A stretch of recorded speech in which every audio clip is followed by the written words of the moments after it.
L'invité de Nabine Bouhaddi sur Radio Harmonie Cornouailles. Carl Olive, on ne vous présente plus, journaliste sportif, ancien chef des sports de Canal+. On est ravis de vous avoir sur Radio Harmonie Cornouailles à Concarneau. Depuis 2014, vous êtes maire de Poissy, dans les Yvelines. On va parler d'une mesure que vous avez prise en tant que maire et qui, me semble-t-il, est une mesure exemplaire. En tant que maire de Poissy, vous avez choisi le sport comme remède à l'absentéisme des agents municipaux. Expliquez-nous. Exactement. D'abord, je veux vous dire la joie qui est la mienne de pouvoir intervenir sur vos ondes. Vous dire que c'est également un enfant de Bretagne qui vous parle, puisque toute ma famille maternelle est originaire de Spézet et que j'ai passé une dizaine d'étés quand j'étais gamin à la pointe de Trévignan. Et je n'oublie pas les allers-retours que nous faisions au Rocher de la Baleine. Voilà. Et que j'ai toujours une tendresse particulière quand je viens sillonner la ville et le pays de mon cœur. Ce qui est l'occasion de penser évidemment à ma petite maman. On est aujourd'hui à Mur de Bretagne, on y reviendra pour de la formation avec l'UNECAPES. Oui, j'ai décidé tout simplement d'abord de mettre de la passion dans l'engagement qui est le mien en 2014 au travers du sport.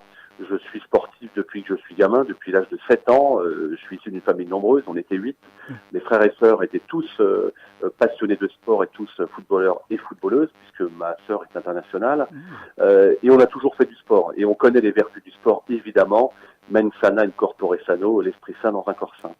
Et quand je suis arrivé à la ville de Poissy en 2014, eh bien, j'ai proposé très rapidement d'introduire dans le cadre du temps de travail 2 heures de sport à mes agents. Pas simplement pour diminuer l'absentisme, même si je savais que en étant bien dans sa tête et bien dans son corps, on est mieux dans le travail, on est plus efficace et on est moins malade, donc certainement moins absent. Mais je constate qu'aujourd'hui, après 1 an d'expérience pleine et entière, eh bien, j'ai 85% de mes agents qui y participent, qui sont totalement satisfaits des activités qu'ils peuvent pratiquer. Je pense à la marche nordique, à la natation notamment. Et puis, dans le même temps, mais c'est vrai qu'on a généré 750 jours d'absentéisme en moins sur les arrêts maladie de courte durée, ce qui représente 100 000 euros. Et j'ai décidé d'investir 40 000 euros pour l'achat et l'acquisition de pare-main, de pare-pied, de matériel d'éclairage, de fauteuils à roulettes par exemple. D'ailleurs, oui, c'est vrai, votre credo, c'est travailler moins pour se muscler plus. C'est beau ça. Oui, en fait, l'idée, c'est tout simplement, on ne peut pas demander aux agents d'abord d'avoir des résultats en matière financière, puisque c'était mon cas, et j'avais pas d'autre objectif que de pouvoir bien gérer ma vie en bon père de famille, en ancien chef d'entreprise. On a généré depuis 2014 5 millions d'euros d'économies de fonctionnement, ce qui m'a permis de ne pas augmenter la pression fiscale locale, d'avoir le même niveau de service à la population et le même niveau d'investissement. Et si j'ai pu le faire, c'est parce que mes agents avaient accepté de relever ce défi. Et à ce titre-là, je pense que dans le même temps, il faut améliorer les conditions de travail. J'ai pris 11 mesures, dont l'une d'elles est le sport bien-être que je viens de vous expliquer, en introduisant donc 2 heures de sport par semaine aux agents dans le cadre de leur temps de travail. Tout à fait. Alors, autre élément important que je voudrais que vous puissiez commenter, c'est que le Paris Saint-Germain vient de prendre sa décision concernant l'implantation de son futur centre d'entraînement, un centre d'entraînement pour les équipes professionnelles et un centre de formation très performant pour les jeunes. Et donc, la décision, c'est de déplacer ce centre dans votre ville, à Poissy. Qu'est-ce qui a motivé ce choix, selon vous ? Je dirais que toutes les conditions étaient réunies pour pouvoir accueillir dans des conditions optimales le Paris Saint-Germain. Le Paris Saint-Germain aujourd'hui, c'est un des grands clubs d'Europe, même si on est évidemment déçu quand on est supporter du football en général, du football français en particulier, que le PSG soit éliminé après sa défaite contre le Real de Madrid. Il n'en demeure pas moins que le PSG sera un des grands d'Europe et donc un des meilleurs clubs au monde. Et à ce titre-là, il fallait absolument que le PSG ait des conditions dignes de ce nom, à l'image de ce que peuvent avoir les grands clubs comme Barcelone, Real Madrid, le Bayern, ce qui n'est pas le cas aujourd'hui.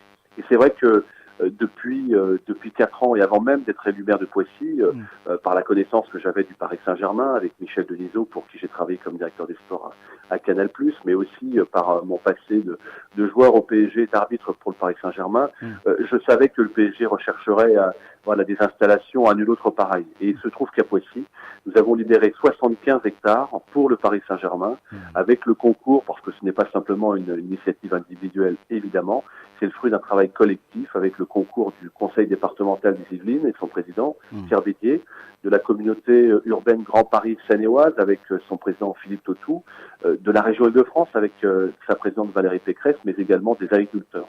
Et je suis d'autant plus ravi que sur ces 75 hectares, nous allons accueillir à la fois les footballeurs, mais également les judokas et les handballeurs sur un stade flambant neuf de 5000 places, 14 terrains, une clinique, et puis des gymnases. Donc c'est formidable pour le territoire parce que c'est une vraie carte postale, une vraie vitrine de développement économique qui va générer 1000 emplois pendant la durée des travaux avec une ouverture programmée au cours de la saison 2020-2021. Carl Olive, en tout cas, on va parler à présent de votre parcours. Comme je l'ai dit, vous avez été journaliste sportif, ancien chef de sport de Canal+. Vous avez également dirigé les sports sur iTélé, aujourd'hui CNews. Vous avez également dirigé une équipe d'une trentaine de journalistes africains pour la retransmission ou les commentaires des matchs lors de la Coupe du Monde en Afrique. Vous donnez aussi des cours de média training. On va y revenir. Mais comment on passe de métier de journaliste sportif au premier magistrat d'une ville? Très simplement, je pense que quand d'abord on vient du sport, on est imbibé aux règles du jeu. C'est parfois ce qu'il manque en politique. Deuxièmement, moi je suis né à Poissy, j'ai grandi à Poissy, j'ai du sang de la ville de Poissy qui coule dans mes veines. Autant dire que je connais parfaitement ma ville. Et puis il y a quelque chose, comme je le dis souvent, qu'on n'apprend pas dans le dictionnaire, Nadim, c'est d'aimer les gens. Quand on aime les gens, ça va également plus vite et les gens vous le rendent bien. Moi, j'ai décidé de m'engager parce que je constatais que ma ville n'allait pas forcément bien et qu'il fallait lui donner de l'éclat. Alors, je dirais que humblement et modestement, très tôt, je me suis engagé dès l'enquête de la reconquête, en créant une association qui s'appelait Cœur de Poissy, de la reconquête, en créant une association qui s'appelait Cœur de Poissy, et ça a parfaitement fonctionné puisque nous avons été élus au premier tour, qui a, je dirais, validé la méthode qui était la mienne, c'est-à-dire la proximité, la proximité, la transparence, l'écoute, et puis surtout faire en sorte que la vérité vienne du terrain et certainement pas sorte systématiquement des étages dans les bureaux dorés. Comme je l'ai dit également, vous donnez des cours de media training aux acteurs. Au niveau de la formation que je donne aujourd'hui avec la Fédération française de football et l'UNECATEF, c'est la 14e saison, évidemment. Et l'idée, c'est de permettre à des éducateurs de foot, de football qui sont aujourd'hui au bord du chemin, eh bien, de pouvoir retrouver de l'emploi. Ça s'appelle 10 mois vers l'emploi, donc 14e édition. C'est là la création, il y a 14 ans.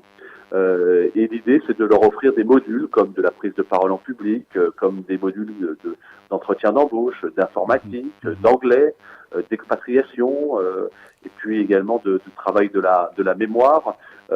Et puis à la fin de ces 10 mois vers l'emploi, ils ont une certification labellisée Fédération, que vous connaissez comme Derzakarian, comme Baron Kelly, comme Serge Le Disant, que vous connaissez comme Derzakarian, comme Baron Kelly, comme Serge Le Disant, que vous connaissez comme Derzakarian, comme Baron Kelly, comme Serge Le disait, au fil de ces 14 ans, et c'est quelque chose qui fonctionne très fort de Saint-Étienne et qui est aujourd'hui présidé par Raymond Domenech.